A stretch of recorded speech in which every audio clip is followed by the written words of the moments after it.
শোন রে সবুর, প্রতিদিন এক মাঠে গিয়ে ঘাস কেটে কেটে আর হচ্ছে না, ঘাস মাছ বেশি পাওয়া যায় না, আইল কুড়িয়ে শেষ হয়ে যায় কি আর বস্তায় পড়ে না। আজকে যাবো ওই কচু গাড়ি, বিশাল ঘাস হয়েছে, গিলেই বস্তা ফুরিয়ে যাবে। না রে দোস্ত, আগের দিন সে ভূত পেট মেয়ে ছেয়াল কুকুর সব ওই মাঠে থাকে দোস্ত, আমার খুব ভয় করে। হ্যাঁ রে কাসেম, তুই আবার কনে চললি? তা কি করবো, ওসব ভয় ডুবুরি ছেলে পেলে কিনে কি দেওয়া যায়? তোরা যাসটাই না যাসটা আমি যাচ্ছি। আয় তোরা। তো ওইদিকে কোন যাস? ওই দিকেই তো বাড়িটা আসলাম, আমরা তো সেই দিকে যাচ্ছি ঘাস কাটতে। আয় আমি একটু ওখানে রাগ যাই। করিলাম, তাই তুই একটু এখানে।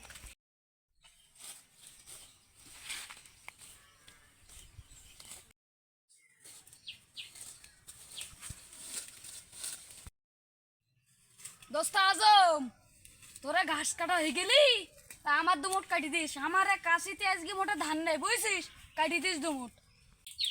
ওই প্রতিদিন একই কথা, তোমার খালি বস্তা ফুরিয়ে দেওয়া লাগে। তোমার কাশিটি ধার কম না তোমার দুধ কম? এ তুই হাতে মারলি না পায়ে মারলি? উরে আল্লাহ, এই শালা শুধু ঘাস কাটার সময় কথা কয়।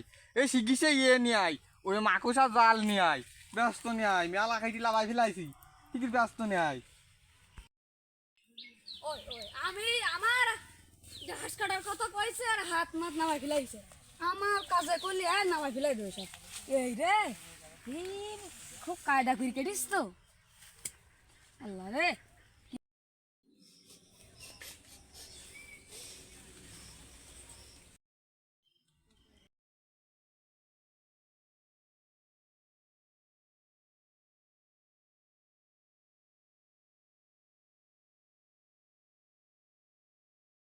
বান্দা বান্দা লাগবে না, ওই এক কান বিড়ি দিচ্ছি, বিড়ি খা।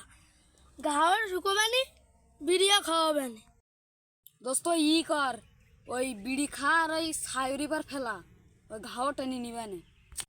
খামাখা বাড়ির গরম ভাত খাই MBBS 5 মাস করি, কোন তো লাভ নেই। তুই একটা চেম্বার খুলি নে, ভালো চিকিৎসা। বান্দা বান্দা লাগবে না, ওই বিড়ি দিচ্ছি, বিড়ি ধরা আর ওই বিড়ি খা আর ওই সাইডে কাটা জায়গায় একবারে দুই কাজ হবে না।